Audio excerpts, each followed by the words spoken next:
तो मशरिक़ वस्ता में जंग का दायरा लगातार बढ़ता जा रहा है, क्योंकि अब इस जंग का असर पूरी दुनिया पर दरअसल दिखने लगा है। इस जंग के बाद और इसका दायरा भी अब बढ़ रहा है। ऐसे में अब इस जंग को किस तरह से रोका जाए, जंगबंदी किस तरह से की जाए, सीज फायर किस तरह से हो, इस जंग का खात्मा कैसे हो, ऐसे में अब एक बड़ी पहल पाकिस्तान ने की है। और पाकिस्तान के अंदर कई मुल्कों के जो फॉरेन मिनिस्टर हैं वो दरअसल उनकी मीटिंग होने जा रही है और कई मुल्क के फॉरेन मिनिस्टर पाकिस्तान पहुंचना शुरू हो गए हैं, जहां पर इस जंग को लेकर दरअसल बातचीत की जाएगी।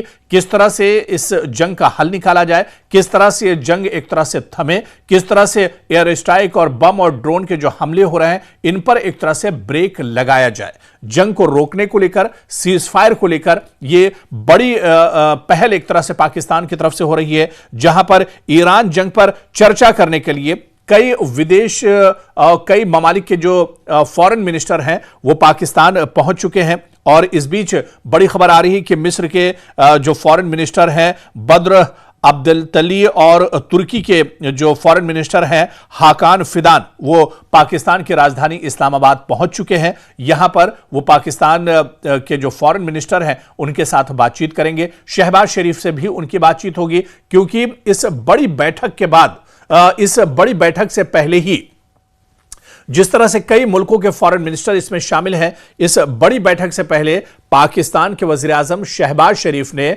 ईरान के जो सदर हैं मसूद पज़ेश्कियान, उनसे तकरीबन 1 घंटे पर टेलीफोनिक बातचीत की है।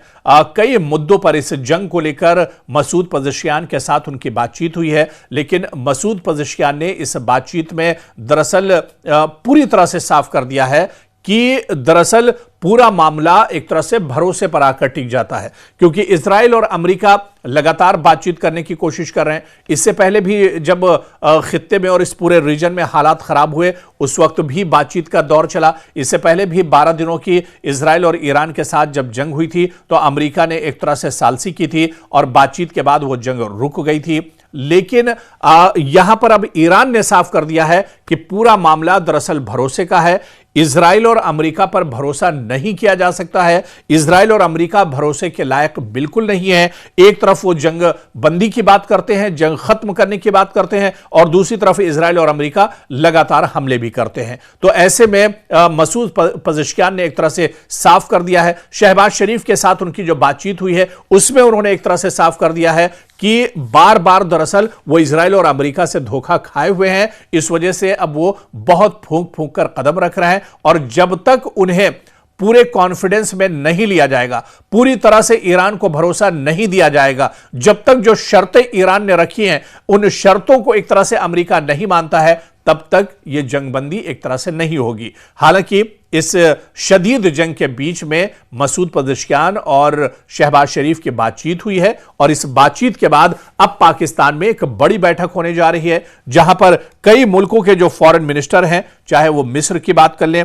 या इसी तरह से तुर्की की बात कर लें, और फिर वहां पर पाकिस्तान और सऊदी अरब, इस तरह से कई ममालिक यहां पर दरअसल सर जोड़कर बैठेंगे और वो हल तलाशने की कोशिश करेंगे कि किस तरह से इस जंग को रोका जा सकता है, किस तरह से सीज फायर किया जा सकता है, किस तरह से जो अलग अलग फरीक हैं उन्हें एक तरह से बातचीत के टेबल पर लाया जा सकता है। क्योंकि इस जंग से न सिर्फ मशरिक़ वस्ता, न सिर्फ एशिया, न सिर्फ यूरोप, बल्कि पूरी दुनिया अब इस जंग के असरात महसूस कर रही है, और पूरी दुनिया पर इस जंग के असरात एक तरह से नुमाया हो रहे हैं। लेकिन बड़ा सवाल यह है कि इस बैठक के बाद क्या ईरान, जो ममालिक शामिल हुए हैं, उनकी जो शर्तें होंगी, क्या उस पर ईरान बातचीत करने के लिए तैयार होगा?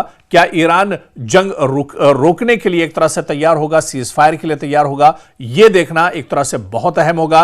अब पाकिस्तान में पहले बैठक होगी और उसके बाद ये पूरा जो ग्रुप है, ये फॉरेन मिनिस्टर्स का ग्रुप है, ये ईरान के ऊपर दबाव बनाने की कोशिश करेगा, बातचीत के लिए दबाव बनाने की कोशिश होगी। लेकिन इसके बाद ईरान का रुख क्या कुछ होगा, यह देखना बहुत अहम होगा।